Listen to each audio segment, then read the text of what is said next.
Welcome to Shukla study point. आप सभी का स्वागत है आपके अपने YouTube channel Shukla study point में। मैं शिवम शुक्ला आप सभी दोस्तों का हार्दिक स्वागत करता हूं। दोस्तों, आज की वीडियो के अंतर्गत बात करेंगे हम न्यू मॉडल पेपर 2022 के बारे में, जो कि बीए तृतीय वर्ष से संबंधित होगा। सब्जेक्ट है आपका सोशियोलॉजी अर्थात समाजशास्त्र। तो समाजशास्त्र का आज की वीडियो के अंतर्गत हम डिस्कशन करने वाले हैं। समाजशास्त्र में कैसे प्रश्न पूछे जाएंगे बीए तृतीय वर्ष के अंतर्गत, उसके बारे में चर्चा करेंगे। और मैं एक बात और आपको बता दूं कि जिन हमारे जो है भाइयों बहनों का जो पेपर लगा हुआ है किसी भी विश्वविद्यालय का, एक विश्वविद्यालय शायद आगरा यूनिवर्सिटी की शायद लगी हुई है पेपर, और मतलब लगा हुआ है पेपर, और कब लगा हुआ है शायद जल्द ही लगा हुआ है। तो उसमें ऑब्जेक्टिव टाइप की जो है प्रश्न आएंगे, तो उनके लिए भी इंपॉर्टेंट है लेक्चर होगा, क्योंकि इसमें मैं ऑब्जेक्टिव के भी कुछ जो है एक प्रकार से आपको दिखाने का प्रयास करूंगा। बताऊंगा कि कैसे ऑब्जेक्टिव बनते हैं प्रश्न, तो उसको भी बता दूंगा, तो आप परेशान मत होइएगा, ठीक है। तो सभी के लिए इंपॉर्टेंट है। लिखित वाला पेपर मॉडल पेपर मैं डिस्कस करूंगा, लेकिन ऑब्जेक्टिव के जो बहुत सारे प्रश्न होंगे, बहुत सारे जानकारी एक ही वीडियो के अंतर्गत आपको मिलने वाली है, क्योंकि इसमें मोस्ट इंपॉर्टेंट क्वेश्चंस तो हैं ही, साथ ही साथ आंसर्स भी बताने का प्रयास किया जाएगा। तो आप आंसर्स जो होंगे वो सुनेंगे जब, तो आपको एक प्रकार से बहुत ज़्यादा बेनिफिट होने वाला है इस वीडियो को देखने के बाद में। तो बिल्कुल लास्ट तक वीडियो को आपको देखते रहना, ओके। जितने भी लोग हमारे साथ जुड़ चुके हैं सभी लोगों का बहुत बहुत स्वागत है। बात करेंगे समाजशास्त्र तथा सोशियोलॉजी के बारे में। सोशियोलॉजी के पेपर 1 के बारे में बीए तृतीय वर्ष में जैसा कि आपको पता है कि 3 पेपर होते हैं, उनमें से पहला पेपर जो है उसका मॉडल पेपर आपके सामने प्रस्तुत किया जा रहा है, पेपर 1 का, ठीक है। पेपर 1 का नाम क्या है? Foundations of social thought. Foundations माने होता है क्या होता है? फाउंडेशन माने आधार। फाउंडेशन माने क्या होता है? आधार। और किसका? आप माने होता है काकी के, सोशल माने होता है सामाजिक, थॉट माने होता है विचारधाराएं या विचार। तो सामाजिक यानी सोशल थॉट मतलब सामाजिक विचार या सामाजिक विचारों का, और काकी के इसका मतलब होता है तो सामाजिक विचारों का आधार, ठीक है। तो सामाजिक विचारों का आधार जो है पेपर का नाम है, इसी के बारे में हमको विस्तार से जानना है, ठीक है। चलिए प्रारंभ करते हैं बिना समय गंवाए कक्षा को, ओके।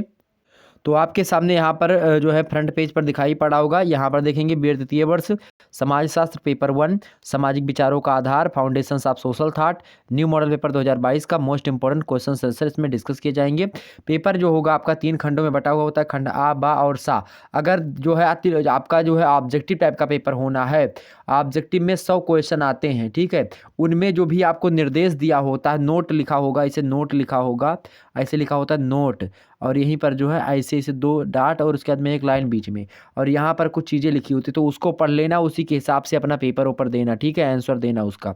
ताकि उसमें बाद में दिक्कत हो जाती है कि आपको कह रहता है कि 4 प्रश्न करो या 10 प्रश्न करो या 75 प्रश्न ही करने हैं, आप 100 के 100 मार के चलाए वो मार पैटर्न में, तो ऐसा मत करिएगा। पहले आप पेपर को ना ध्यान से पढ़ लीजिएगा। बाद में बहुत सारे लोग हमारे पास कमेंट करते हैं कि सर जी 100 करने को मतलब 100 क्वेश्चन थे, 75 ही करने को थे, हमने 100 के 100 कर दिए, तो उसमें दिक्कत होगी बाद में ना। तो आप जितना प्रश्न बोला जाए उतना ही करना है, ज़्यादा अपने आप से अलग से जो है ज़्यादा नहीं बनना है, ठीक है, महारथी नहीं बनना है। तो आपको क्या करना है भाई, आपको बस जितना प्रश्न वहाँ पर मतलब नोट में लिखा हो कितना प्रश्न करना है उतने प्रश्न करना है। अब आइए, बहुत सारे विश्वविद्यालयों में जो पेपर पैटर्न चलता है उसके हिसाब से मैं बात कर लेता हूँ।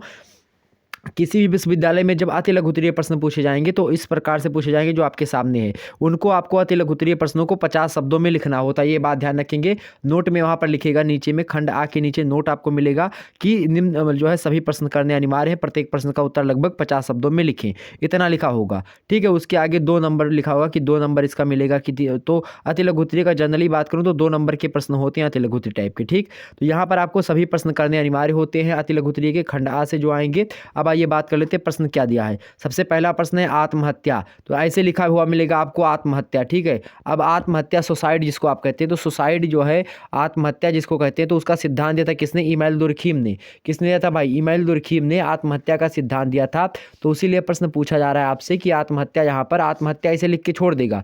अब आप ये सोचो कि आत्महत्या के बारे में आपको लिखना क्या है, तो जब भी आपसे ऐसे छोड़ करके मतलब ऐसे दे दी जाए कि आत्महत्या लिखा है, उसके आगे पीछे कुछ नहीं लिखा कि क्या बताना है क्या नहीं बताना है, तो आप सीधे सीधे आत्महत्या के बारे में बता दीजिएगा, ठीक है।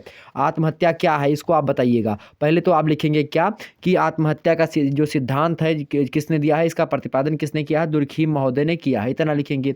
आप आगे लिखेंगे कि दुर्खीम के अनुसार दुर्खीम ने आत्महत्या को क्या बताया उसके अनुसार आप लिखेंगे। सीधे सीधे आत्महत्या को डिनोट करते हुए, आत्महत्या की परिभाषा को देते हुए, आत्महत्या की सिद्धांत को बताते हुए दुर्खीम महोदय कहते हैं कि आत्महत्या क्या है, एक सामाजिक क्रिया होती है, ना कि व्यक्तिगत या फिर व्यक्ति का निजी कार्य नहीं होता है। तो व्यक्ति का निजी कार्य नहीं होता, आत्महत्या एक सामाजिक कार्य होता है, मतलब सामाजिक एक प्रकार से क्रिया होती है। कहने का मतलब ये है कि व्यक्ति खुद से समाज एक प्रकार सुसाइड नहीं करता है, आत्महत्या नहीं करता है। इमाइल दुर्खीम का कहना यही कि व्यक्ति जो होता है खुद से सुसाइड अर्थात जो है मृत्यु को नहीं प्राप्त होता है, खुद से अपने आप को नहीं मारना चाहता है, वो समाज के द्वारा जो बहुत सारी प्रतिक्रियाएं होती हैं उनको झेल नहीं पाता और इस प्रकार से वो अपने आप को अकेलापन या फिर इसी प्रकार से कई प्रकार से उसके मन में बहुत सारे विचार आते हैं, उसके बाद में वो ये कर्म करने के लिए मजबूर हो जाता है। तो आत्महत्या करने के लिए मजबूर समाज या समूहों के द्वारा ऐसी परिस्थितियां उत्पन्न की जाती हैं जिससे विवश होकर के व्यक्ति आत्महत्या कर लेता, ऐसा मानते हैं कौन, इमाइल दुर्खीम। ठीक, तो आत्महत्या को परिभाषित करते हुए आगे दुर्खीम कहते हैं कि आत्महत्या का शब्द मृत्यु की उन समस्त घटनाओं की ओर संकेत करता है जो स्वयं उस व्यक्ति के वांछित या अवांछित कार्यों का प्रत्यक्ष या फिर अप्रत्यक्ष फल होता है, जिसको परिणाम को वो जानता है कि हाँ आगे मरना ही मरना है, या परिणाम जाने की मान लेते हैं। अब आपको क्या हो कि आपके पिता जैसे कोटा वगैरह के जो बच्चे होते, कभी कभी आपने सुना होगा सुसाइड कर लिए, क्यों कर लेते हैं? अब यहाँ से वो बेचारे पढ़ने गए, मान लेते वहाँ पर उनका नहीं होता है, बहुत मेहनत किया और मान लेते 1-2 नंबर से गया या नहीं हो पाया, तब वो क्या करते, बहुत सारा खेत उत बेच के, उनके पप्पा ने पैसा दिया था मान लेते उनको, अब खेत खूब बेच करके उनका पैसा दिया था, अब उनके ऊपर सारा दारो मदार था, पूरे घर का एक प्रकार से उन्हीं के ऊपर था कि वो अगर जो है नौकरी पा जाते हैं तभी सारा चीज़ होगा। पूरी अपनी जायदाद उनके पिताजी ने रख दी दांव पर कि पढ़ाई करेगा मेरा बेटा और पढ़ाई करने में कुछ सफल होगा। मान लेते लड़का सफल नहीं हुआ और करने में सक्षम नहीं है, तो उसको पता है कि घर जाएंगे तो भी बड़ी जो एक प्रकार से बुरी हाल है, गाँव वाले क्या कहेंगे, ये क्या कहेंगे, घर वाले क्या सोचेंगे, बहुत ज़्यादा टार्चर हो जाएगा वो। तो ऐसी स्थिति में उसके मन में एक प्रकार से उसका माइंडसेट जो होगा वो एक प्रकार से ऐसा बन जाएगा कि हाँ अब जो है मृत्यु ही एक सहारा है। तो इस प्रकार से व्यक्ति सुसाइड करने के लिए अग्रसर होता है। सुसाइड के कई कारण होते हैं, आत्महत्या करने के बहुत सारे कारण होते हैं। आत्महत्या के विभिन्न कारणों को हमने विस्तार से आपको समझाया, तो उसको आप लोग देख लीजिएगा। अब ऑब्जेक्टिव वालों आपसे प्रश्न कैसे पूछेगा कि आत्महत्या का सिद्धांत किसने दिया? आपको ऑप्शन में देगा इमाइल दुर्खीम, आपको ऑप्शन में देगा स्पेंसर, आपको अगस्त कॉम्टे दे देगा, इस प्रकार से आपको कार्ल मार्क्स दे देगा। तो आप क्या लगाओगे? आप लगाएंगे सीधे सीधे इमाइल दुर्खीम। तो आत्महत्या का सिद्धांत किसने दिया था? इमाइल दुर्खीम ने दिया था। इसको अपने ध्यान में रख लीजिएगा, ठीक है। तो इमाइल दुर्खीम जो है आत्महत्या को क्या मानते हैं? आपसे प्रश्न ऐसे पूछे कि इमाइल दुर्खीम आत्महत्या को क्या मानते हैं, तो आत्महत्या को एक सामाजिक तथ्य मानते हैं। और आत्महत्या किसके द्वारा मानते हैं? तो समाज के द्वारा, समूहों के द्वारा व्यक्ति को ऐसी परिस्थितियाँ उत्पन्न कर जाती व्यक्ति के समूह में, मतलब समूह और समाज के द्वारा ऐसी परिस्थितियाँ उत्पन्न की जाती जिससे व्यक्ति बेबस होकर के आत्महत्या कर लेता है। ठीक, तो ये बात क्लियर होगी आपको आत्महत्या को लेकर के। इतनी चीज़ क्लियर हुई। आगे देखते हैं अगला प्रश्न। अगला प्रश्न है स्पेंसर की कृतियाँ बताएं। कृतियाँ माने होता है रचनाएं। स्पेंसर महोदय कौन है? हर्बर्ट स्पेंसर इनका पूरा नाम है। तो स्पेंसर की बहुत सारी कृतियां हैं, लगभग इनकी लगभग जो है 10 से और मतलब और ज़्यादा कृतियां हैं, लेकिन मुख्य जो कृतियां हैं, प्रमुख कृतियां, उनकी बात करें तो आपसे प्रश्न अब क्या पूछ सकता है कि जो है सामाजिक स्थिति विज्ञान किसकी रचना है? तो आपसे ऐसे पूछ लिया गया। तो सामाजिक स्थिति विज्ञान किसकी है? स्पेंसर की रचना है। तो आप बड़े ध्यान से सुनो, इनकी समस्त पुस्तकों के नाम आप नोट डाउन कर लीजिएगा। जो मैं बता रहा हूँ मोस्ट इंपॉर्टेंट है, एग्जाम्स में उनसे ऑब्जेक्टिव में प्रश्न बन सकते हैं। और लिखित वालों आपसे स्पेंसर की कृतियाँ पूछा गया तो आप भी नोट डाउन कर लीजिए। लगभग 5-6 कृतियाँ तो आप लिख ही दें उनके, मतलब ये इतना रहे आपको अति लघु उत्तरीय में। ठीक, तो आप पहला नोट डाउन करिए। पहली कृति इनकी, मतलब पहली कृति नहीं, मेरे हिसाब से पहली कृति मैं बता रहा हूँ, सामाजिक स्थिति विज्ञान, जो कि इन्होंने कब लिखी थी? वैसे मैं सीरियल से ही बता रहा हूँ, 1850 ईस्वी में इन्होंने लिखी थी। कब लिखी थी भाई? 1850 ईस्वी में इनकी पहली कृति, मतलब एक प्रकार से पहली रचना जो है कौन सी है? सामाजिक स्थिति विज्ञान। उसके बाद में दूसरी रचना इनकी देखो, दूसरी रचना का क्या नाम है? समन्वयात्मक दर्शन। क्या? समन्वयात्मक दर्शन। और उसके 9 साल के बाद में पहली रचना के 1859 ईस्वी में ये रचना आती है। ठीक, तो ये भी आप नोट डाउन कर लीजिएगा। 1859 ईस्वी में समन्वयात्मक दर्शन नाम की पुस्तक इन्होंने लिखा।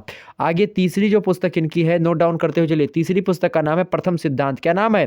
प्रथम सिद्धांत। कब लिखी गई? 1863 में, 4 सालों के बाद 1863 में आती है। उसके बाद में जो है अगली पुस्तक जो आती है वो 1 साल बाद ही आ जाती है। चौथी पुस्तक, उसका नाम क्या है? प्राणी शास्त्र के सिद्धांत।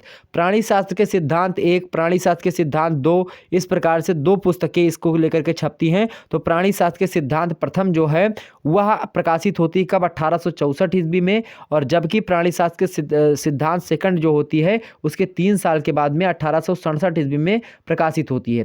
तो ये प्राणी शास्त्र के सिद्धांत फर्स्ट 1864, प्राणीशास्त्र के सिद्धांत सेकंड 1867 में। तो ये इन सभी रचनाओं को आप लोग ध्यान रखिएगा, एग्जाम में प्रश्न बन सकते हैं। ऑब्जेक्टिव वालों आप तो बिल्कुल ध्यान लगा करके इनको लिख लीजिएगा, और यहाँ से रचनाओं से लगभग 2 प्रश्न आपके तय हैं आने। तो यह बात ध्यान रखेंगे, चाहे वो कॉम्ट की रचना हो, चाहे वो एक प्रकार से स्पेंसर की हो, चाहे जो है मैक्स वेबर की हो, चाहे दुर्खीम की हो, बहुत सारी कृतियाँ, चाहे गांधी जी के द्वारा लिखी गई पुस्तकें हों, इनसे प्रश्न पूछे जाते हैं। तो आप इन पुस्तकों को जरूर ध्यान में रखें।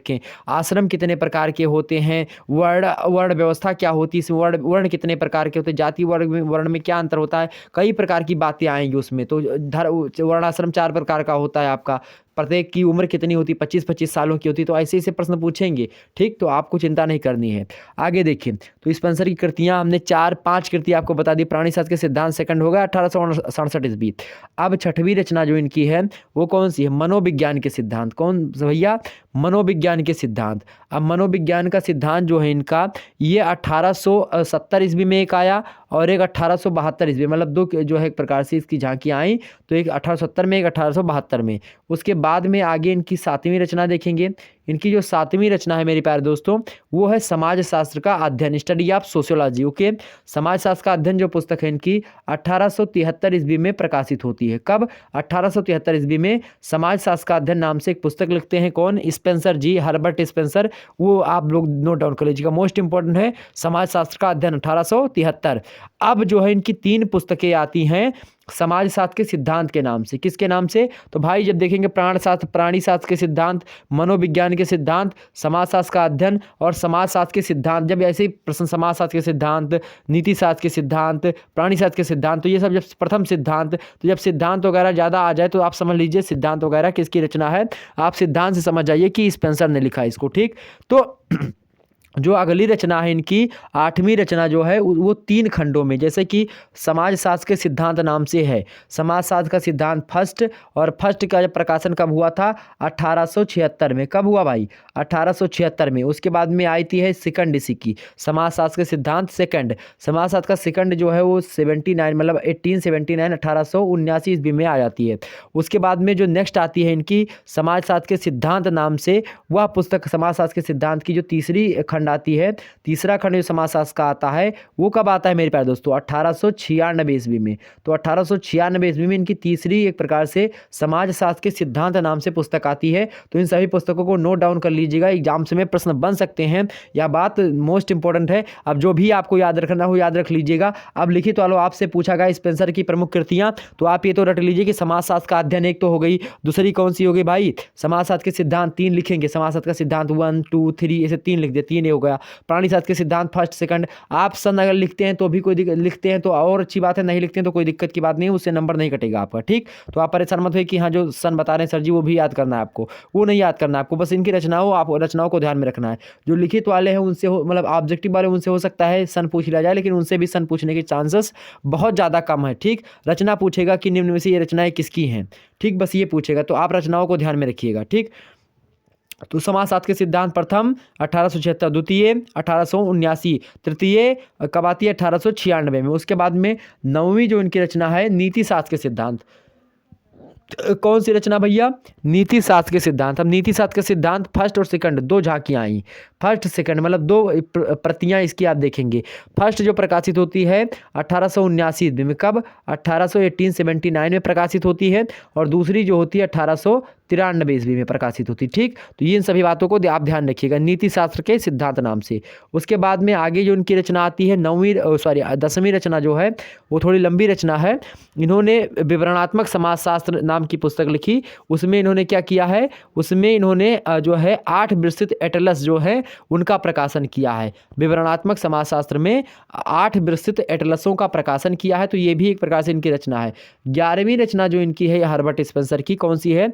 नॉन कन्फर्मिस्ट इकोनॉमिस्ट पत्रिका, कौन, नॉन कन्फर्मिस्ट इकोनॉमिस्ट पत्रिका 1842 ईस्वी में ही प्रकाशित कर देते हैं।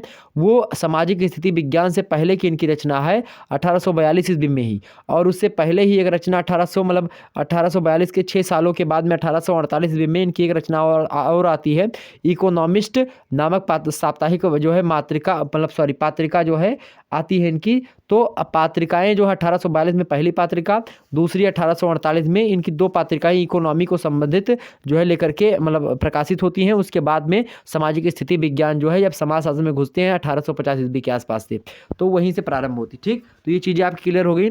तो हर्बर्ट स्पेंसर की कृतियों के बारे में आपने जान लिया विस्तार से। चलिए आगे बढ़ते हैं और प्रश्नों को हम समझने का प्रयास करते हैं।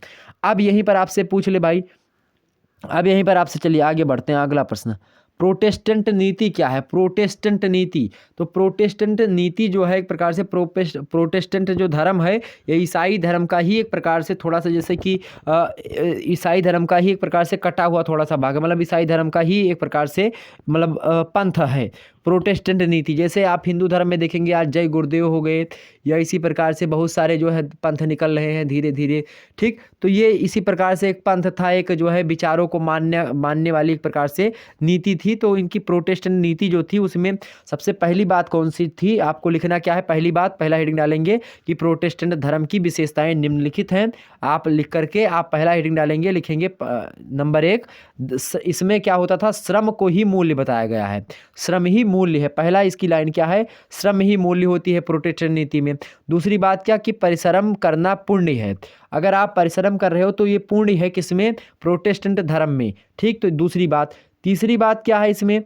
तीसरी बात ये है मेरे प्यारे दोस्तों कि भाग्य के सहारे बैठना मना है इसमें। क्या? अगर आप भाग्य के सहारे बैठते हो कि जो है हमारा कर्म साथ नहीं देगा, भाग्य ही सब कुछ है, तो वो नहीं होगा। तो भाग्य के सहारे बैठना इसमें मना है, भाग्य के सहारे बैठना क्या है, इसमें सही नहीं माना गया है। चौथी बात ये है इसकी प्रोटेस्टेंट नीति की, ये कर्म प्रधान है, ये कर्म प्रधान है और कर्म का ही महत्व है। ठीक, ये बात ध्यान रखेंगे। जैसे तुलसीदास जी का देखेंगे दोहा, कर्म प्रधान विश्व करी राखा, चौपाई जो जस करहिं ते तस फल चाखा।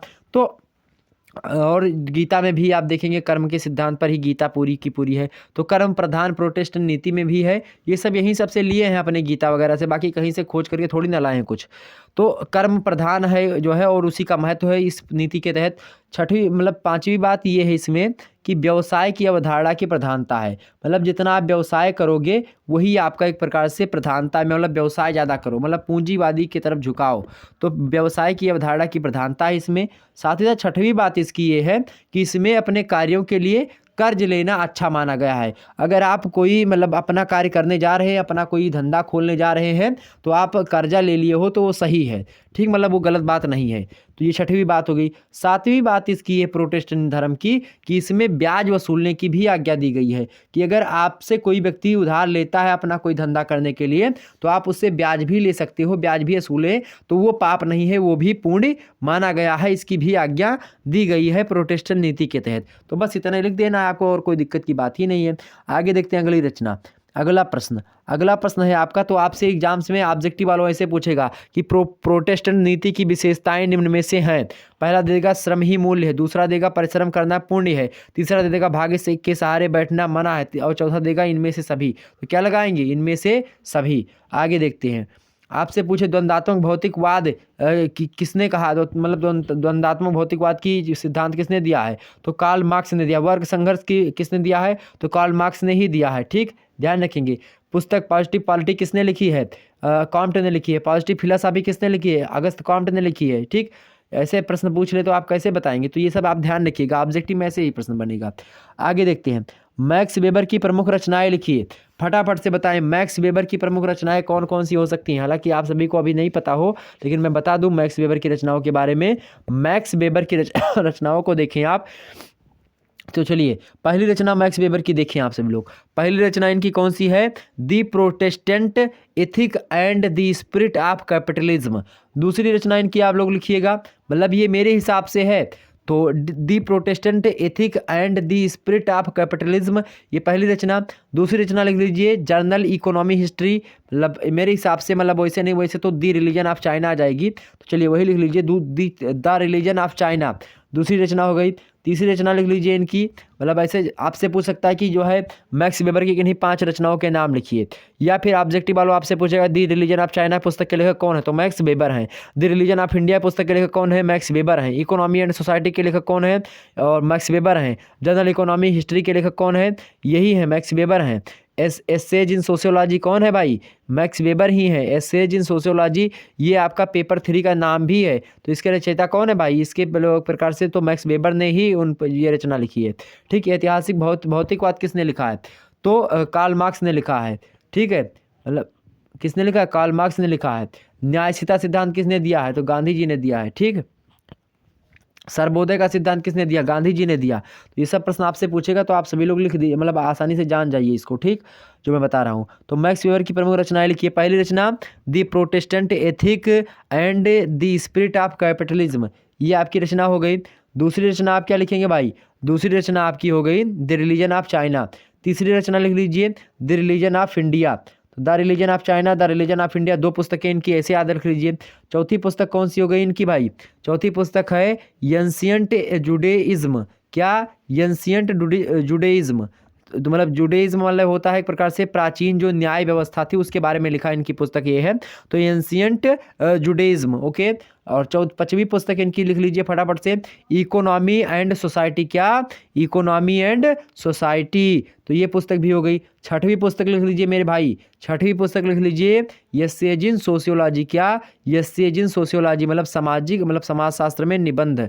ठीक है, तो एसेज इन सोशियोलॉजी। 7वीं रचना लिख लीजिए, 7वीं रचना लिख लीजिए मैक्स वेबर की। 7वीं रचना कौन सी हो जाएगी आपकी, 7वीं रचना the methodology of social sciences. The methodology of social sciences, ये दूसरी रचना, मतलब 7वीं रचना हो गई इसकी। 8वीं रचना हो गई मैक्स वेबर की कौन सी, दी सोशियोलॉजी ऑफ रिलीजन। क्या, दी सोशियोलॉजी ऑफ रिलीजन, ये इनकी 8वीं रचना। 9वीं रचना लिख लीजिए फटाफट से, journal economy history. Journal economy history, ये इतनी रचनाएं काफ़ी हैं इनके लिए। ठीक, इतनी रचनाओं को ध्यान में रखिएगा। फिर से एक बार सुनिए सभी लोग, मैक्स वेबर की रचनाएं पूछी गई, मैक्स वेबर की प्रमुख रचनाएं लिखिए।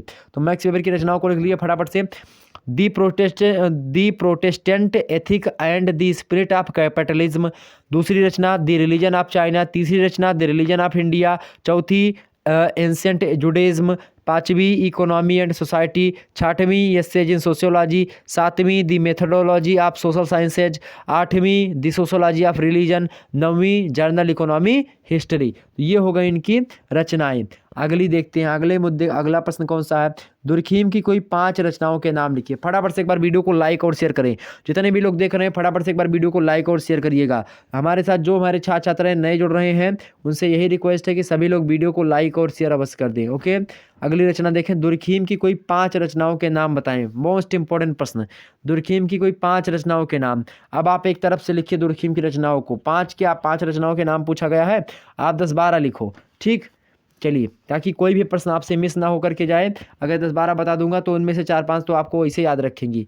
ठीक, चलिए, पहली रचना लिख लीजिए दुर्खीम की, इमाइल दुर्खीम इनका पूरा नाम है। तो आपको पता ही होगा दुर्खीम, तो ये आत्महत्या का सिद्धांत, पहले देखिए दुर्खीम।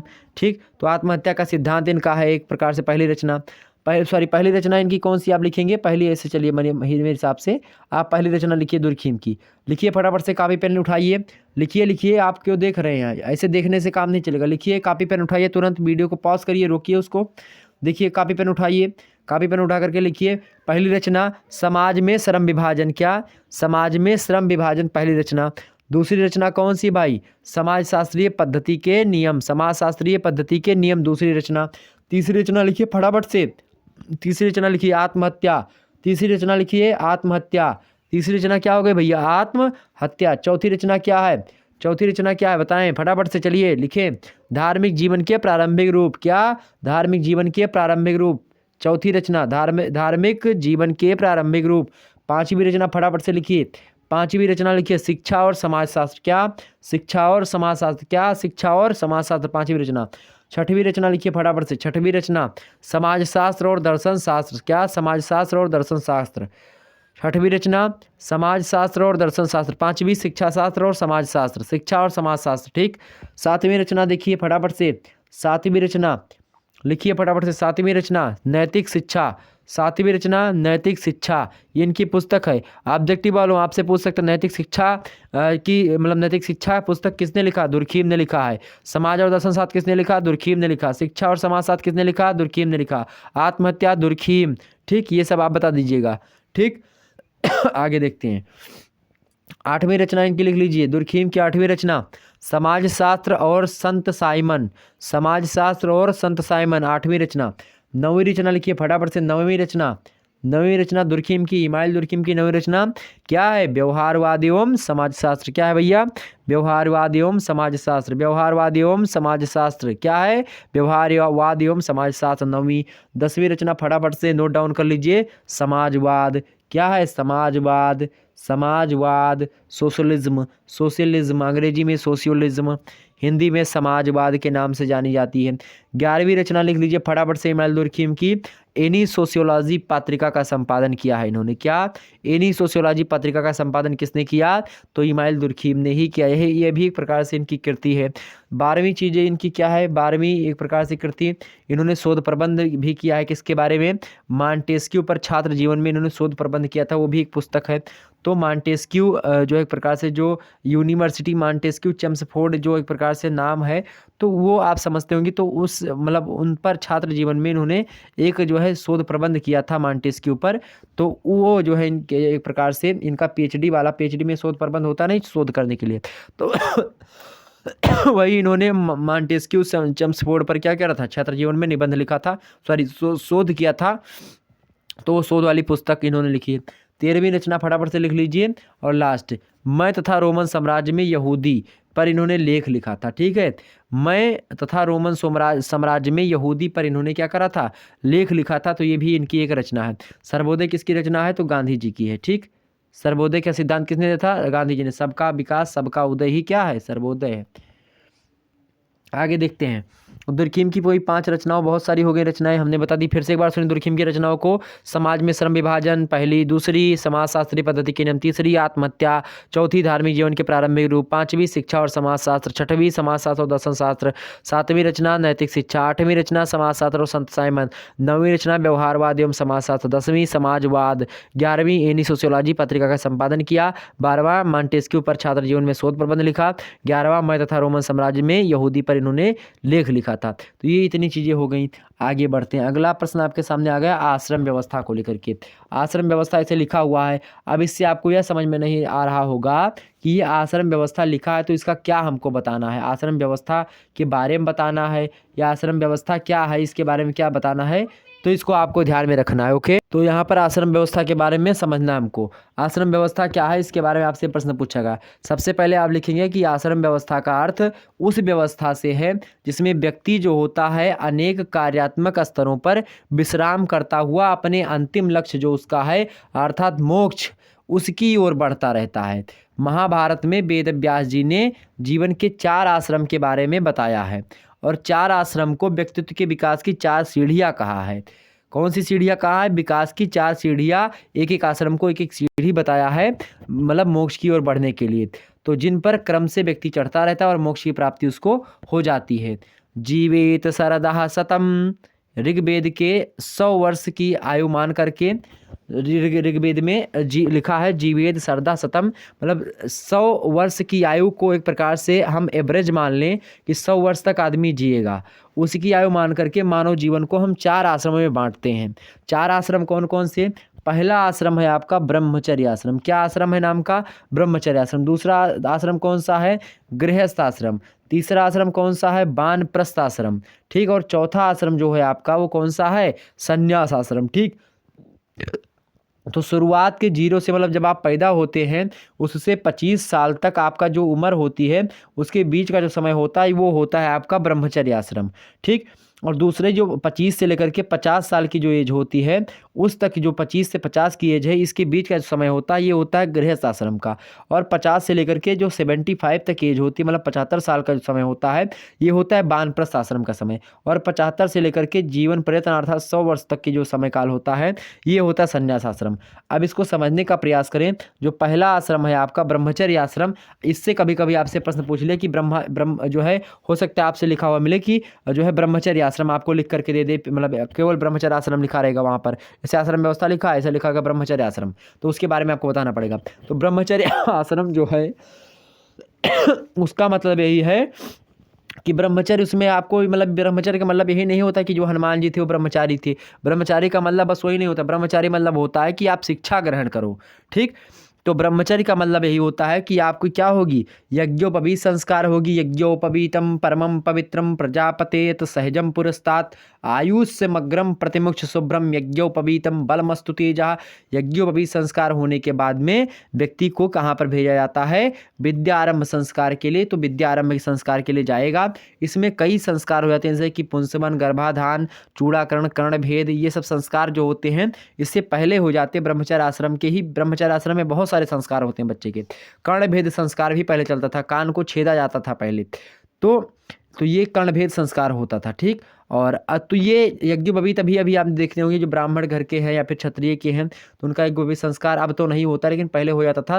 लेकिन शादी में अभी आप देखते होंगे यज्ञोपवीत हो जाती है, जनेऊ जिसको कहते हैं, तो वो पहना दिया था। क्योंकि क्यों पहनाया था, क्योंकि जो यज्ञोपवीतम परमम पवित्रम, क्योंकि वो पहनने से आप पवित्रो व सर्वावस्थाम गतो अपीवा, हर जो है अवस्था में व्यक्ति पवित्र माना जाता है, ऐसा वेदों का मानना है। तो इसीलिए जो है वो संस्कार करवाए जाते हैं। तो ब्रह्मचर्य आश्रम में व्यक्ति यज्ञोपवीत संस्कार धारण करके या फिर यज्ञोपवीत संस्कार उसका हो जाए, उसके बाद में वो क्या करता है, वो गुरुकुल जाता था। गुरुकुल जाने के बाद में वहाँ पर विद्या अध्ययन संस्कार उसका होता था, विद्यारंभ संस्कार। यज्ञोपवीत संस्कार के तुरंत बाद प्रारंभ हो जाता है। बिना यज्ञोपवीत की विद्यारंभ मतलब नहीं होती थी। ब्राह्मण की यज्ञोपवीत जो है 8 वर्षों में, क्षत्रियों की 12 वर्षों में और वैश्यों की 13 से 14 वर्षों के अंतर्गत करवा ली जाती थी, ठीक। ये था एक प्रकार से यज्ञोपवीत का संस्कार का एक प्रकार से एज।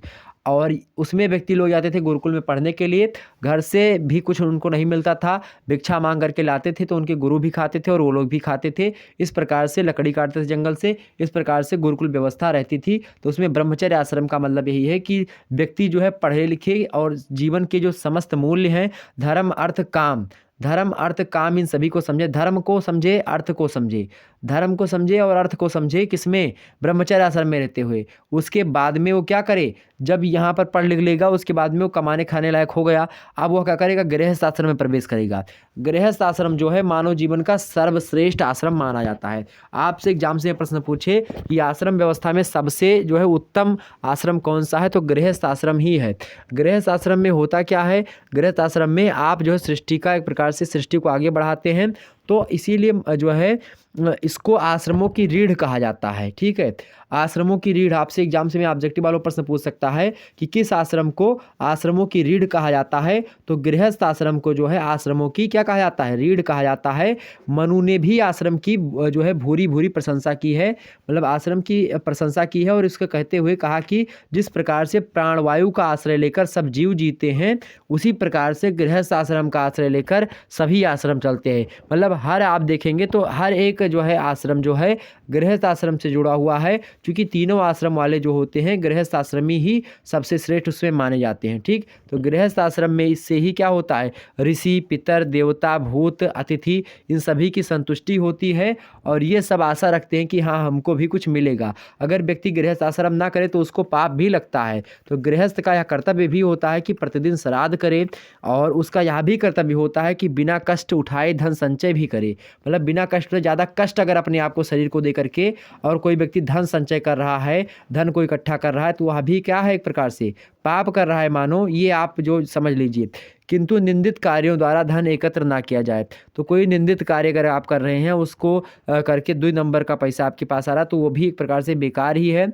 और ऋषि यज्ञ, देव यज्ञ और इसके बाद नृयज्ञ और प्रतियज्ञ जो है एक प्रकार से करता रहे व्यक्ति गृहस्थ आश्रम करते हुए। और गृहस्थ आश्रम का कर्तव्य यह भी है कि अतिथि सत्कार श्रद्धा भाव से करे, मतलब कोई अतिथि आ जाए तो उसकी सेवा करे। अब अतिथि कौन आएगा, जो व्यक्ति गृहस्थ आश्रम में प्रवेश कर चुका है, वह व्यक्ति जब बाद में उसकी 50 साल की एज होगी तब वह वानप्रस्थ की ओर जाएगा। वानप्रस्थ मतलब जंगल की ओर प्रस्थान करना। अब आप जंगल में जा रहे हैं तो रास्ते में आपको बहुत सारे लोग मिलेंगे, बहुत सारे गाँव मिलेंगे, बहुत सारे जो है स्थान में मिलेंगे, बहुत सारे घर मिलेंगे। तो किसी के यहाँ अगर आप रुक गए और कुछ आप मान लेते वो दे दिया आपको, तो एक प्रकार से वही होता है कि उसको आपने आपने ज्ञान दे दिया, उसको आपने अपने जो है जीवन के अनुभवों के बारे में बताया और उसने आपको कुछ खाने के लिए मतलब अतिथि सत्कार कर दिया। तो इसी प्रकार से गृहस्थ को अतिथि सत्कार करना चाहिए, यह बात भी दिया है। और यह भी बात कही गई है कि अतिथि अपनी शक्ति के अनुसार जो है अतिथि को आसन दे, भोजन करवाए, कंदमूल अगर फल मिले या फिर कुछ भी मिले तो उसका फल से सत्कार करे। वह ब्रह्मचारी को अन्नदान भी दे। गृहस्थ आश्रमी की नित्य प्रति की दिनचर्या जो होती है, धर्म, कार्य, स्वास्थ्य संबंधी इन सभी बातों की भी एक प्रकार से व्यवस्था होती है कि वह देखे, धर्म कार्य भी करना चाहिए। ठीक, इस प्रकार से गृहस्थ आश्रम के कई कार्य बताए गए हैं। गृहस्थ आश्रम सबसे उत्तम आश्रम माना गया है, यह बात आप ध्यान रखेंगे। गृहस्थ आश्रम के बाद में कौन सा आश्रम आता है आपका? गृहस्थ आश्रम के बाद में आता है वानप्रस्थ आश्रम। वान माने होता है जंगल, प्रस्थ माने होता है जाना, तो जंगल की ओर जाने को ही वानप्रस्थ आश्रम कहते हैं। तो जंगल की ओर आप जाने का क्या मतलब है? यहाँ पर जंगल की ओर चले जाओ आप? नहीं, 50 साल जब आपका बीत जाए तो जंगल की ओर जाने से मतलब यहाँ पर नहीं है। आप जंगल में ना मतलब जंगल की ओर प्रस्थान करें। अब उसमें आप रास्ते में बहुत सारे लोग मिलेंगे, बहुत सारे जो धर्म से भटके हुए लोग मिलेंगे, बहुत सारे इस प्रकार से मिलेंगे जो धर्म को नहीं मानते हैं। तो उन सभी को समझाते हुए अपने जीवन का जो अनुभव आपने ब्रह्मचर्य आश्रम में लिया, जो आपने गृहस्थ आश्रम में अनुभव किया या फिर जो आपने सीखा उसको लोगों को और बताओ। ये हो गया आपका जो है वानप्रस्थ आश्रम। उसके बाद में जो लास्ट वाला है आपका संन्यास आश्रम।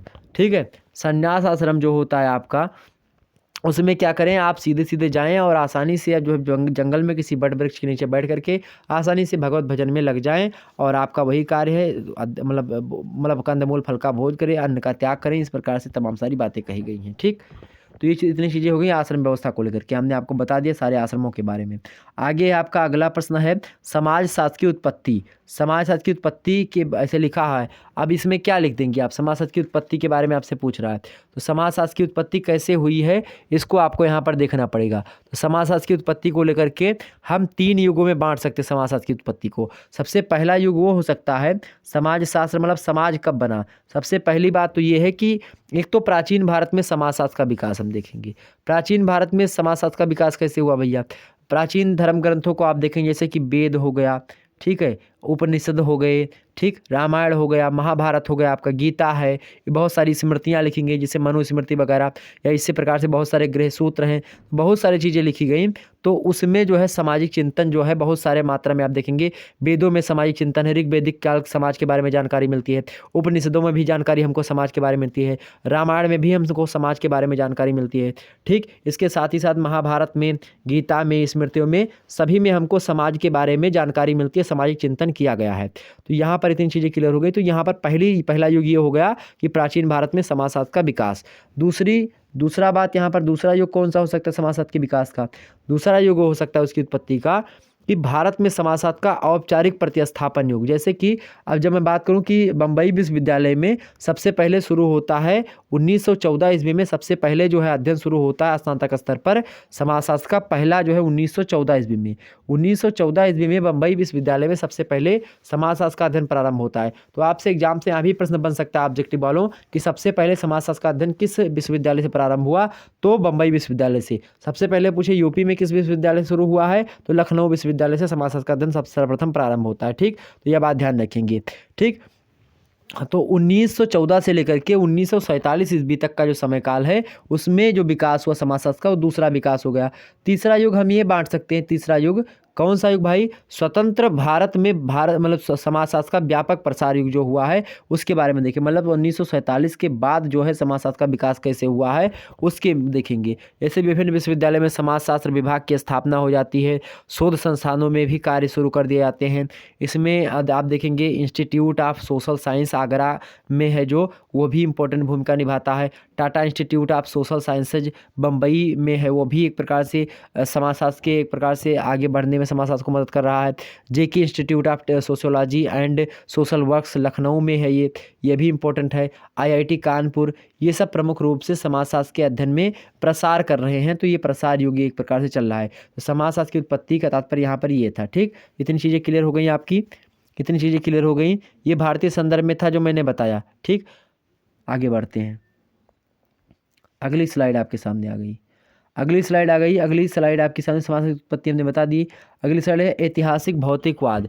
ऐतिहासिक भौतिकवाद क्या है भैया? ये मोस्ट इंपॉर्टेंट प्रश्न आ गया आपका। ऐतिहासिक भौतिकवाद, द्वंद्वात्मक भौतिकवाद जो है वो कार्ल मार्क्स ने ही दिया है। उन्होंने एक द्वंद्वात्मक भौतिकवाद होता है, ये ऐतिहासिक भौतिकवाद है। सबसे पहले द्वंद्वात्मक भौतिकवाद को समझो। कार्ल मार्क्स जो है उनके दर्शन को द्वंद्वात्मक भौतिकवाद इसलिए कहा जाता है क्योंकि मस्तिष्क या आत्मा कल्पनाओं या विचारों की व्याख्या पर आधारित ना होकर के वास्तविक मानवीय घटनाओं और परिस्थितियों पर आधारित होती है, और जो है इसके मतलब उसके अनुसार संसार की आदि सत्ता आध्यात्मिक ना होकर के कैसी होती है, भौतिक होती है।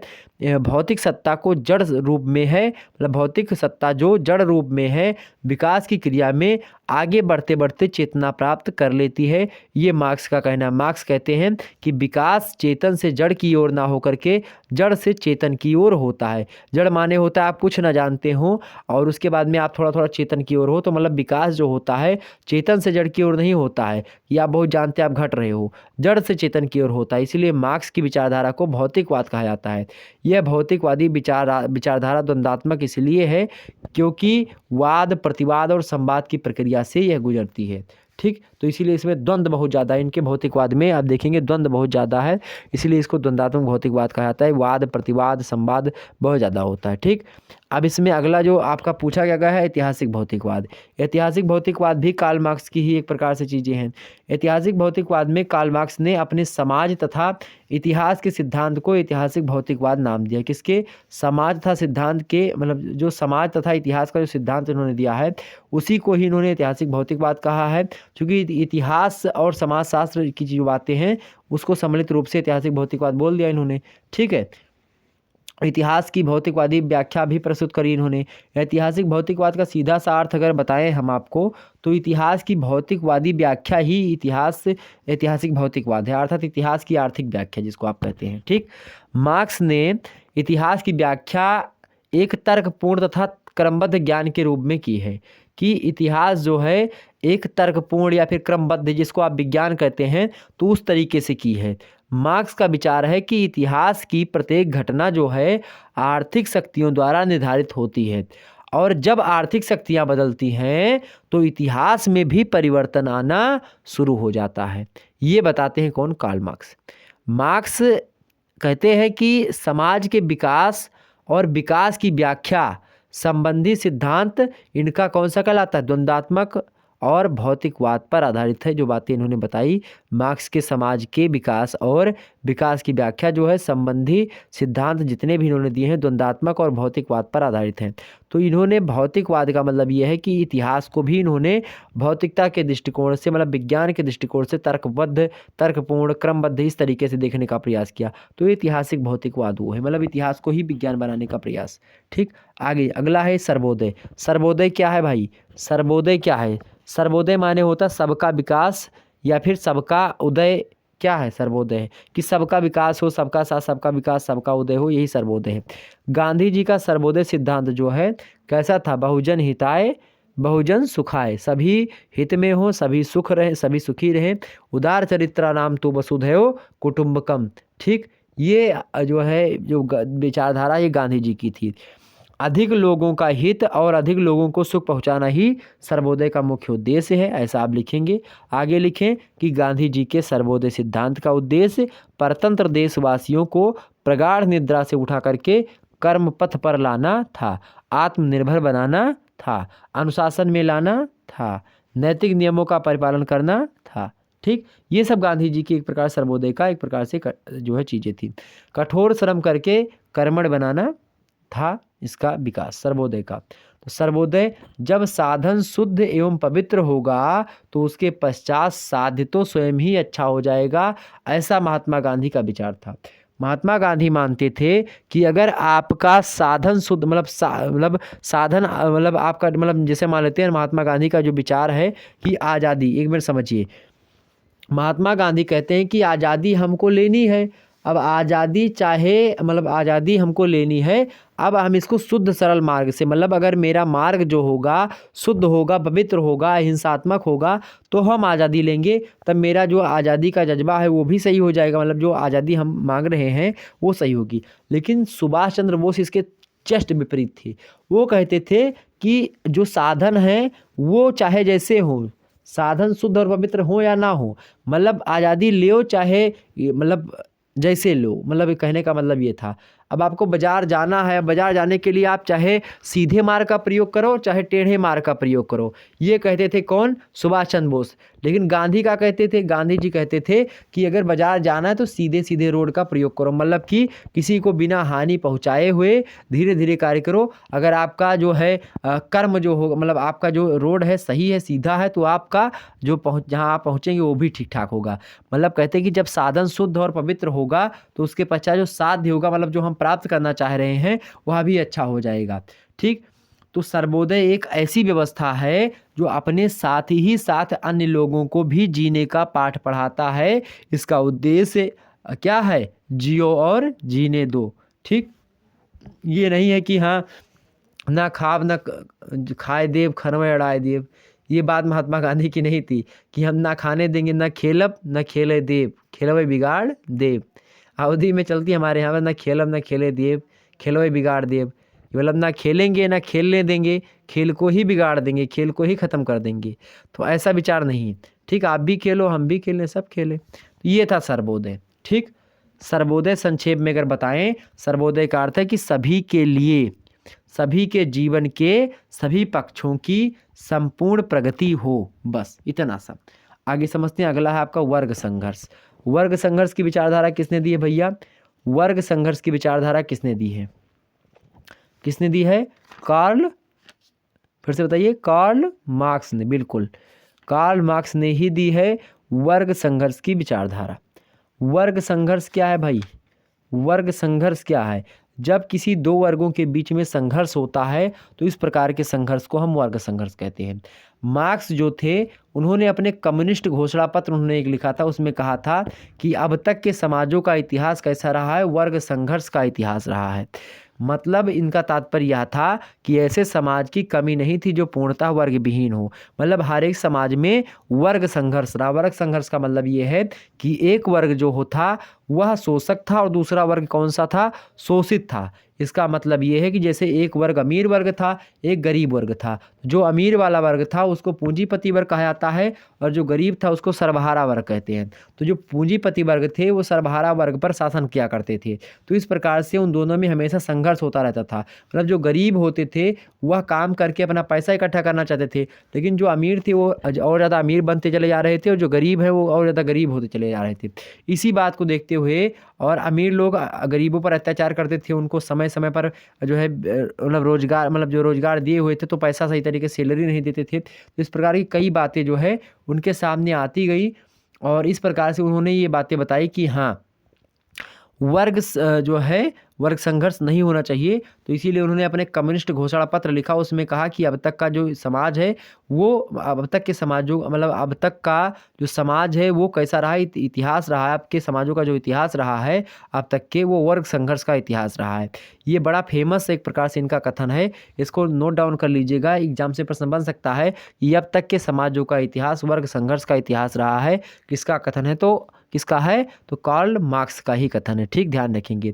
वर्ग शब्द से मार्क्स का तात्पर्य आर्थिक वर्ग से था। समाज में सदैव एक वर्ग ऐसा था जो उत्पादन के साधनों का स्वामी होता था और दूसरा वर्ग ऐसा था जो श्रम के करके उत्पादन कार्य करता था। इन दोनों वर्गों के बीच में हमेशा शोषण की सीमा जो है बढ़ जाती थी और बढ़ने के कारण से क्या होता था? संघर्ष होता था, जिन्हें वर्ग संघर्ष समाजशास्त्रीय भाषा में कहा जाता है। और वर्ग संघर्ष की विचारधारा किसने दी है? तो भैया किसने दी? हमने किसके बारे में बताया आपको? कार्ल मार्क्स के बारे में बताया। इतनी चीज़ें क्लियर हो गई? तो इतनी मुद्दे आपके क्लियर हुए, विस्तार से हमने सारी चीज़ें आपको समझा दी। बिल्कुल क्लियर हो गया मेरे प्यारे दोस्तों, क्लियर हो गई सारी बातें। चलिए, नव जागरण क्या है आपसे पूछे तो नव जागरण क्या है? नव जागरण से आप लिखेंगे, नव जागरण से हमारा मतलब ऐसे सामाजिक सांस्कृतिक आंदोलन से है जिसमें कुरीतियों को दूर करने, स्त्रियों, शूद्रों, दलितों एवं समाज के दुर्बल वर्गों की स्थिति में सुधार लाने, धार्मिक अंधविश्वास और कर्मकांड के विशुद्ध जनजागृत पैदा करने और शिक्षा का प्रचार करने, लोगों में वैज्ञानिक दृष्टिकोण, युक्त संगतता एवं परानुभूति का विकास करने एवं सामाजिक अन्याय के विरुद्ध जनहिताय मतलब जनहित अभियान चलाने से संबंधित प्रयत्न जो है सम्मिलित किया था नव जागरण में। नव जागरण यही है, आपसे पूछे तो बता दीजिएगा। ठीक, इतनी चीज़ें क्लियर हुई। आपसे हमने एक जो है व्यक्ति नहीं छूट गए हमारे, काम्ट जी। तो काम्ट की एक प्रकार से काम्ट, ठीक, काम्ट की रचनाओं से कभी कभी प्रश्न पूछ ले, काम्ट की किन्हीं 3 रचनाओं के बारे में बताइए। एग्जाम से लगातार प्रश्न बनता है। तो काम्ट की रचनाओं को लिख लीजिए। पहली रचना इनकी है of prospects of the scientific work required for the reorganisation of society. 1922 में जो है पुस्तक लिखी गई। कौन सी पुस्तक है भाई? 1922 ईस्वी में इनकी वो एक पुस्तक आती है काम्ट महोदय की, ऑफ प्रॉस्पेक्ट्स। क्या ये पुस्तक आती है किसकी? जो है काम्ट की है, of prospects of the scientific work required for the reorganisation of society, 1922 में। और दूसरी पुस्तक इनकी लिख लीजिए पॉजिटिव फिलोसॉफी, 1830 से लेकर के 1882 मतलब 42, 1830 से 1842 के बीच की पुस्तक है ये पॉजिटिव फिलोसॉफी। जबकि पॉजिटिव पॉलिटी देखेंगे आप तो 1851 से 1854 ये पुस्तक पॉजिटिव पॉलिटी भी नहीं की है। और चौथी पुस्तक इनकी आ गई है कैचबिक्स ऑफ पॉजिटिविज्म, ठीक है, 1852 ईस्वी में। ठीक, कौन सी पुस्तक है? कैचबिक्स ऑफ पॉजिटिविज्म। ये काम्ट की पुस्तकें हैं, तो इनको भी आप लोग ध्यान रखिएगा। हालांकि 3 पुस्तक इनकी इंपॉर्टेंट, ये ध्यान रखिएगा, पॉजिटिव फिलोसॉफी, पॉजिटिव पॉलिटी। ये दोनों पुस्तकें लगातार बनती हैं परीक्षा में। ये पॉजिटिव फिलोसॉफी के रचनाकार कौन है? तो काम्ट है। पॉजिटिव पॉलिटी काम्ट ने लिखी, ठीक। कैचबिक्स ऑफ पॉजिटिव मतलब पॉजिटिविज्म किसने लिखी है? तो काम्ट ने ही लिखी है। तो इतनी चीज़ें आपकी क्लियर हुई, सारी चीज़ें क्लियर हो गई भाई, इतनी चीज़ें क्लियर हो गई, तो बिल्कुल चिंता करने की आपको आवश्यकता नहीं है। ओके, आगे बढ़ा जाए, आगे बढ़ा जाए मेरे प्यारे दोस्तों। चलिए अब आगे बढ़ते हैं। अगला जो प्रश्न आपका, अगला जो एक प्रकार से आ गया आपका खंडबा। खंडबा क्या है? 200 शब्दों में आपको लिखना होता है। इसमें से आपको सभी प्रश्न करने होते हैं। 200 शब्दों में एक प्रश्न को करना होता है। इसमें मज़ेदार बात ये होती है कि एक प्रश्न दिया होता है, उसके करके मतलब अगर वो प्रश्न आपको नहीं पता है तो उसके नीचे एक अथवा करके आपको मिलता है ऑप्शन में कि ये प्रश्न मतलब ये उत्तर आप लिख सकते हो, इसका उत्तर। मतलब 2 प्रश्न होते हैं, उनमें से एक एक। फिर जैसे यहाँ पर देखिए पहला प्रश्न है, इसको अगर आप नहीं कर पाते हैं तो दूसरा इसके स्थान पर कर दीजिएगा। ये इसमें बढ़िया चीज़ होता है, ठीक। देखिए पहला प्रश्न है कि मैक्स वेबर की सत्ता की अवधारणा को स्पष्ट कीजिए। सत्ता की अवधारणा मैक्स वेबर की बड़ी फेमस अवधारणा है। मनुष्य समाज में अकेला नहीं रह सकता, वरन अन्य लोगों के साथ रहने के दौरान उसको दूसरे को प्रभावित भी करना पड़ता है और स्वयं भी प्रभावित होना पड़ता है। तो प्रभाव से अभिप्राय दूसरों की नीतियों को प्रभावित करना है। प्रभाव का अर्थ होता है कि एक व्यक्ति द्वारा दूसरे व्यक्तियों को अपनी इच्छा अनुसार बदल लेना या कार्य करवाना। जैसे कि बात की जाए, प्रभाव के 2 रूप होते हैं, एक तो शक्ति और सत्ता। पहला होता है शक्ति और दूसरा होता है क्या? सत्ता। इन्होंने बताया है मैक्स वेबर ने। जैसे मान लेते हैं आप गाड़ी चला रहे हैं और आपके बगल से क्या हो, कोई व्यक्ति खूब तेज़ से गाड़ी निकाल करके आपको जो है ओवरटेक करके आगे निकले, तो आपको एक प्रकार से वो अपने दिमाग के हिसाब से आगे बढ़वा रहा है। अब आप भी अपने जो है मोटरसाइकिल का एक्सीलेटर क्या करेंगे, मतलब हौंक देंगे एकदम से, तो वो भी आगे मतलब कि हम इसको पिछाड़े। तो वो आपका माइंडसेट नहीं है, वो उसका माइंडसेट है, वो आपसे काम करवा रहा है। तो आप देखें कि आप इतने धीरे धीरे जा रहे थे, लेकिन बगल से कोई निकला आपको ओवरटेक किया, अब उसके हिसाब से आप गाड़ी उसको ओवरटेक करने के लिए कर रहे हैं। यही एक प्रकार से होता है। सत्ता की अवधारणा इनकी थोड़ी सी बड़ी है। सत्ता की अवधारणा में इन्होंने सत्ता को मैक्स वेबर ने 3 प्रकार से बताया है।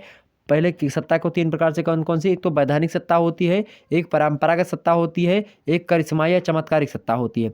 वैधानिक सत्ता वो सत्ता होती है जो कि एक प्रकार से किसी पद से जुड़ा हुआ होता है। मतलब कि आप जैसे कि जो है पुलिस हैं, या फिर आप किसी राष्ट्रपति के पद पर हैं, या किसी जो है बड़े पद पर हैं, आप जो है CGI है, मतलब कि जो है चीफ जस्टिस ऑफ इंडिया है, मतलब जज हैं, या फिर DM हैं आप, तो ये वैधानिक सत्ता हो गई। ठीक। परंपरागत सत्ता कौन सी होती है? परंपरागत सत्ता वो होती है कि आप जैसे आपके पिताजी ने मतलब आपके पिताजी गांव के कौन थे? मुखिया थे। आप उनके घर में पैदा हो गए तो उन आपका जो है एक प्रकार से पद हो गया कि हाँ मुखिया का लड़का, मुखिया का लड़का, तो वो हो गया एक प्रकार से। या आप किसी उच्च जाति से हैं, ठीक, तो एक प्रकार से जो आपको सत्ता प्राप्त होती थी वो परंपरागत सत्ता होती है। तीसरी प्रकार की सत्ता इन्होंने कहा एक करिश्माई मतलब चमत्कारिक सत्ता होती है। इस प्रकार की सत्ता उन लोगों के पास होती है जिनमें कुछ विशेष शारीरिक या मानसिक गुण होते हैं, जिसके कारण वे दूसरों को अपनी इच्छा अनुसार कार्य करवाने में सक्षम होते हैं। यह सामाजिक कार्यकर्ता, धार्मिक नेता, राजनेता, समाज सुधारक जो होते हैं, जैसे गांधी जी कौन थे? ये सब करिश्माई थे, करिश्माई सत्ता इनके पास थी, जो है चमत्कारिक सत्ता, मतलब इन्होंने अपने दम पर जो है सत्ता हासिल करी थी। तो एक तो आप वैधानिक सत्ता के किसी पद पर हैं, वो एक परंपरागत होती है, मतलब आपके दादा परदादा के द्वारा आपको मिल जाए। एक तो होता है जो अपने आप खुद पर एक प्रकार से आप अपने खुद से करें। ये चीज़ें हो गई। आगे बढ़ते हैं। अगला उत्तर है, प्रश्न आपका है कि इंग्लैंड में औद्योगिक क्रांति के प्रमुख कारणों की व्याख्या कीजिए। तो भाई इंग्लैंड में औद्योगिक जो क्रांति हुई थी, औद्योगिक क्रांति जो हुई थी वो एक प्रकार से बात की जाए, उसके कई कारण थे। पहला तो सामाजिक कारण, राजनीतिक कारण, धार्मिक कारण, कई कारण हो सकते हैं। ठीक, तो आप ऐसे कारण में लिखिएगा, पहला क्या लिखेंगे, सामाजिक कारण, आर्थिक कारण, राजनीतिक कारण, वैज्ञानिक कारण, ये तमाम सारे कारण आप दे सकते हो उसमें। ठीक है, सामाजिक कारण में जैसे इंग्लैंड में औद्योगिक क्रांति की अनुकूल परिस्थितियां जो थीं 15वीं से 16वीं शताब्दी में ही बन गई थी। 17वीं शताब्दी में रॉयल सोसाइटी की स्थापना हो जाती है। उसी के साथ वैज्ञानिक चिंतन में एक प्रकार से बढ़ोतरी होती है। सम्राट द्वारा बैंक ऑफ इंग्लैंड की स्थापना करी जाती है। इससे व्यापारियों की गतिविधियाँ क्या हो गई, तेज हो गई, उत्पादन बढ़ने लगा, देश में श्रम विभाजन की प्रकृति में परिवर्तन आता गया। जो व्यक्ति अपने अपने कार्य को पहले किया करते थे वो अब अलग अलग तरीके से कार्य करने लगते हैं। परंपरागत रूप से इंग्लैंड की संस्कृति, भाषा तथा सामाजिक विशेषताओं में समानता, धार्मिक रूढ़वादिता तथा धार्मिक मान्यताओं की न्यूनता आदि के कारण लोगों का ध्यान वैज्ञानिक खोजों की ओर गया। औद्योगिक क्रांति इसी वैज्ञानिक चिंतन के कारण प्रारंभ हो जाती है। ये था एक प्रकार सामाजिक कारण। आर्थिक कारण क्या था कि जो है इंग्लैंड में आप देखेंगे अर्थव्यवस्था जो थी वह मुख्य रूप से पहले कृषि पर थी, लेकिन धीरे धीरे क्या हुआ, वहाँ जब बैंक ऑफ इंग्लैंड की स्थापना हो जाती है, इसके बाद जब उद्योगों और वैज्ञानिक खोजों के लिए व्यापक स्तर पर आर्थिक सहायता दी जाने लगी बैंकों के द्वारा लोगों को, तो उन्होंने नए नए खोज करना प्रारंभ कर दिए, नए नए उद्योग धंधे खुलने हो गए, खनिज, जल, ऊर्जा, इन सभी के स्रोत नए नए मिलने लगे। तो ये तब होगा, इसके कारण से क्या हुआ, औद्योगिक क्रांति को बढ़ावा मिला। राजनीतिक कारण की जो है अन्य देशों की तुलना में बात की है तो इंग्लैंड में सदैव राजनीति जो रही है वो एक प्रकार से अस्थायित्व जो है अधिक रहा है सभी लोगों के प्रति। इंग्लैंड के लोग दूसरे देशों पर जाकर के राज किया करे हैं, तो इसीलिए वहाँ की एक प्रकार से बात की राजनीतिक सत्ता जो थी वह पहले से थोड़ा सा अच्छी थी। और यही राजनीतिक अस्थायित्व जो था वह इंग्लैंड के औद्योगिक विकास का एक प्रकार से एक बहुत बड़ा कारण सिद्ध होता है और आगे नवाचार के लिए लोगों को बढ़ाते गए और एक प्रकार से बढ़िया। वैज्ञानिक कारण ये है कि औद्योगिक विकास का वैज्ञानिकों की जो खोज थी उनसे प्रत्यक्ष संबंध है। दूसरे शब्दों में कहें कि जो है वैज्ञानिक विकास के बिना किसी भी समाज में औद्योगिक विकास संभव नहीं हो सकता है, और ये सही बात भी है। तो कई कारण थे जो है औद्योगिक विकास के, तो ये यहाँ पर औद्योगिक क्रांति के कई कारण जो हमने आपको बता दिए।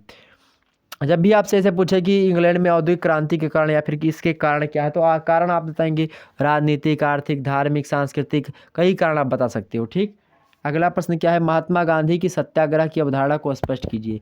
तो सत्याग्रह की अवधारणा, सत्य प्लस आग्रह, सत्य प्लस आग्रह को क्या कहता है, सत्याग्रह। तो सत्य और अहिंसा को मिला दीजिए और आत्मपीड़ा, कई बातें हैं इनके सत्याग्रह को लेकर के। सत्य एक प्रकार से इनमें सत्याग्रह में समानता इनकी जो है सत्य, अहिंसा और आत्मपीड़ा, तीन बातें आती हैं, किसी दिन समझा देंगे इनके बारे में विस्तार से।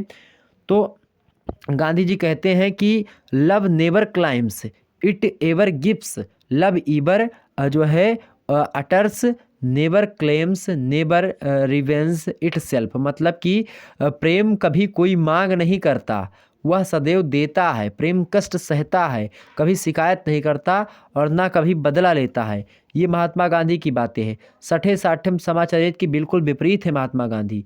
अहिंसा, प्रेम और सत्य ही इनकी शक्ति है, जिसमें शत्रु को भी नष्ट किया जा सकता है। ऐसा गांधी जी मानते कि अहिंसा से शत्रु को भी नष्ट किया जा सकता है। एक गाल पर कोई मतलब थापड़ मारे तो दूसरा गाल तुरंत लगा देते थे कि हाँ इस पर भी मार लो, तो दूसरा व्यक्ति मारेगा ही नहीं।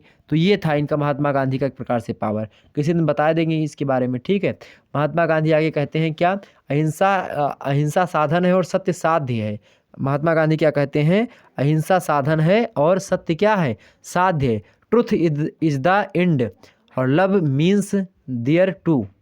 क्या कहते हैं गांधी जी कि truth is the end, love means there to. Okay, मतलब क्या कहते हैं, अहिंसा साधन है और सत्य साध्य है, गांधी जी ने कहा। ठीक, तो ये सारी चीज़ें थी। अब किसी दिन चर्चा करेंगे, बड़ा लंबा वीडियो हो जाएगा वैसे तो।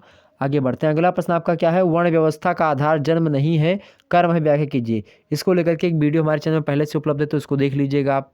ठीक, वर्ण व्यवस्था के बारे में है। वर्ण व्यवस्था को लेकर के एक जो है श्लोक है कि जो है ब्राह्मणो अस्य मुखामासीद बाहुराजान्य कृता उरुतस्य वैश्या पादाभ्याम शूद्रो अजायता। इसके बारे में हमने आपको बता दिया है, आप इसको देख लीजिए। ब्राह्मण जो है मुखमंडल है, भुजाएं जो है क्षत्रिय हैं और उदर अर्थात पेट वगैरह जो है क्या है, ये वैश्य है और पैर जो है शूद्र है।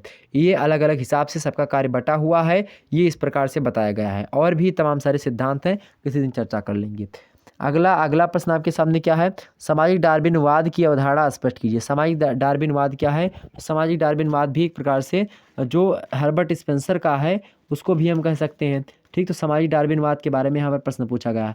हर्बर्ट स्पेंसर ने जो एक प्रकार से समाजशास्त्रीय चिंतन में सामाजिक विकास उन्होंने जिसको कहा है, उसी को सामाजिक डार्विनवाद कहा जाता है। मतलब जो डार्विन ने जो है एक प्रकार से जिराफों पर खोज किया था, उसी को समाज पर एक प्रकार से ला करके पटकते हैं कौन, जो है हर्बर्ट स्पेंसर। हर्बर्ट स्पेंसर जो हैं उन्होंने जो है इवोल्यूशन मतलब जो उद्विकास है उसके बारे में बताया है। इवोल्यूशन, ठीक है, जो कि एक प्रकार से एबेलोर से बना है, जो कि लैटिन भाषा का शब्द होता है। तो उसके बारे में हम बता देंगे किसी दिन कि इनका उद्विकास क्या था। ठीक, अगला प्रश्न इसके स्थान में दूसरा आप कर सकते हैं। 1789 की फ्रांसीसी क्रांति के मुख्य कारणों को बताइए। मोस्ट इंपॉर्टेंट प्रश्न है 1789 का, जो एक प्रकार से हुआ है कौन सा सामाजिक फ्रांस की जो क्रांति हुई है, कब हुई है? 1789 ईस्वी में। तो वही पूछ रहा है आपसे, उसके कारणों के बारे में आप बताएं। सामाजिक कारण, आर्थिक कारण, राजनीतिक कारण, धार्मिक कारण, ये कई कारण हो सकते हैं। तो इसके कारणों के बारे में पूछा गया है। तो ये कई कारण हो सकते हैं, राजनीतिक कारक, सामाजिक कारक, धार्मिक कारक, आर्थिक कारक, वैचारिक कारक। तो कारकों के बारे में आप ऐसे लिखेंगे, उसमें आप बनाने में माहिर हो, बना के भी लिख दिए, कोई दिक्कत की बात नहीं है। अगला प्रश्न है सात्विक, राजसिक और तामसिक, ये 3 प्रकार के कर्म होते हैं। इन तीनों कर्मों के बारे में आपसे पूछा गया है। तो ये तीनों कर्मों के बारे में आपको पता होना चाहिए कि हाँ इसके कारण क्या है। ठीक, ये 3 प्रकार के कर्म होते हैं। एक होता है सात्विक कर्म, एक होता है राजसिक कर्म, और एक होता है तामसिक कर्म। ठीक है, ये बात ध्यान रखें कितनी। कौन कौन से कर्म हमने बताया आपको? सात्विक, राजसिक और तामसिक। सात्विक जो कर्म होता है वो जो है सात्विक जो कर्म होता है वो ठीक ठाक कर्म होता है। सत, रज और तम 3 एक प्रकार से कर्म होते हैं। जो एक प्रकार से जो सात्विक कर्म होता है वो देवता लोग या देवत्व जो होते हैं वो करते हैं। राजसिक कर्म करने से मनुष्यत्व मतलब जो मनुष्य लोग करते हैं वो राजसिक कर्म का। तामसिक कर्म करने के लिए अर्थात जो तिर्यक वगैरह पंछी आदि जो होते हैं वो जो है करते हैं, या फिर जो राक्षस वगैरह के लोग होते हैं वो मतलब अगर करें तो आपको जो है अलग तरीके से किया जाएगा। मतलब तामसिक कर्म जो मांस, मदिरा या इस प्रकार से कई प्रकार के सेवन करते हो। सात्विक मतलब जो सात्विक विचार का हो। राजसिक मतलब राजसिक ठीक है मनुष्य वाला स्वभाव। सात्विक मतलब जो ऋषि मुनि वाला स्वभाव होता है देवता लोगों का। तामसिक मतलब होता है राक्षसों का स्वभाव वाला। तो ये कर्म होता है, इसके बारे में हम किसी दिन विस्तार से समझा देंगे कि जो है क्या क्या चीज़ें हैं, इनके सभी के बारे में समझा दूंगा। तामस गुण का लक्षण जो है क्या है? तामस गुण का, जो व्यक्ति इस लोक में प्रसिद्धि चाहता है और उसमें सफलता न मिलने पर शोक नहीं करता, उसे क्या कहा था? रजो गुण का लक्षण कहते हैं। तमोगुण का लक्षण किसे कहते हैं? मनु कहते हैं। मनु ने कहा कि जो मनुष्य जिन कर्मों को करते हुए मतलब जिन कर्मों को करके करता हुआ भविष्य में लज्जा का अनुभव करता है उसे तामस गुण कहते हैं। जो कर्म आप कर रहे हैं उसको करने के बाद में अगर आपको लज्जा महसूस हो रही है तो वो क्या है? वो आपका तामस गुण है। और जो है आपका कौन सा हमने बताया? जो रजोगुण है, मतलब जो व्यक्ति इस जो है लोक में प्रसिद्धि चाहता है और उसमें सफलता न मिलने पर शोक भी नहीं करता, उसे रजोगुण कहा जाता है। और जिस व्यक्ति मतलब जिस कार्य को मन लगा करके जानना चाहता है और उसे करता हुआ लज्जित नहीं होता है, जिस कर्म में आत्मा प्रसन्न होती है, उसे ही सात्विक गुण का लक्षण बताया जाता है। इन तीनों गुणों के अन्य लक्षण भी मनु ने बतलाए हैं। तमोगुण का लक्षण काम, रजोगुण का लक्षण अर्थ और सतोगुण का लक्षण क्या होता है? धर्म होता है। जो तमोगुण का लक्षण होता है, जो तमोगुण वाले व्यक्ति होते हैं वो काम जो है एक प्रकार से फोकस करते हैं काम वासना पर। रजोगुण वाले व्यक्ति अर्थ के मामले में एक प्रकार से रुपया पैसा मामले में जो है राजसिक कर्म जो होता है मतलब आर्थिक तंत्र मजबूत करने में लगते हैं। और सात्विक गुण वाले धर्म करते हैं। तो धर्म, अर्थ, काम, ये 3 जो होते हैं जीवन के पुरुषार्थ के 3 अंग होते हैं। और जब इन तीनों की जो है पूर्ति हो जाती है, इन तीनों को आप सही तरीके से कर लेते हैं तो आपको किसकी प्राप्ति होती है? तब आपको जो है मोक्ष की प्राप्ति होती है। तो रज, सत, तम मतलब जो राजसिक गुण है आपका, जो मतलब सात्विक गुण है, वह एक प्रकार से जब आप क्या करेंगे, सात्विक गुण जो है आपका, सात्विक गुण जो है वो धर्म है। धर्म हो गया सात्विक गुण। और उसके बाद में जो अर्थ है वो रजोगुण है, राजसिक गुण है। ठीक, और जो आपका तमोगुण है वो कौन सा? काम वासना अर्थात काम है। मतलब जीवन की जो समस्त इच्छाएं होती हैं वो पूरा करो, चाहे जैसे पूरा करो, तो वो हो गया आपका। ऐसी चीज़ें हो गई। अगला है आपका उद्विकास और प्रगति में क्या अंतर होता है? मोस्ट इंपॉर्टेंट प्रश्न है उद्विकास और प्रगति को लेकर के। तो उद्विकास जो होता है वैज्ञानिक अवधारणा होती है, जबकि नैतिक अवधारणा होती है कौन सी? प्रगति। प्रगति एक नैतिक अवधारणा है, जबकि उद्विकास जो होता है एक वैज्ञानिक अवधारणा होती है। दूसरी बात कि एक निश्चित दिशा में जो होने वाला परिवर्तन जो होता है उसको उद्विकास कहते हैं। प्रगति इसको कहते हैं अच्छे उद्देश्य के परिवर्तन के, मतलब अच्छे उद्देश्य के लिए परिवर्तन क्या कहलाता है, प्रगति कहलाता है। लेकिन एक निश्चित दिशा में परिवर्तन जब होता है तो उसको हम उद्विकास कहते हैं। ठीक, क्षेत्र व्यापक होता है उद्विकास का, एक निश्चित दिशा में होने वाला परिवर्तन होता है उद्विकास। ठीक, जबकि क्षेत्र सीमित होता है किसका, प्रगति का। और प्रत्येक परिवर्तन मतलब प्रत्येक दिशा में परिवर्तन इसमें नहीं होता है प्रगति में। ठीक, उद्विकास का स्वरूप सदैव एक सा रहता है, जबकि प्रगति की धारणा देश काल के अनुरूप बदलती रहती है। ठीक, मतलब जैसे समाज मिलेगा अलग अलग तरीके से तो अलग अलग प्रगति होती है अलग अलग समाजों में।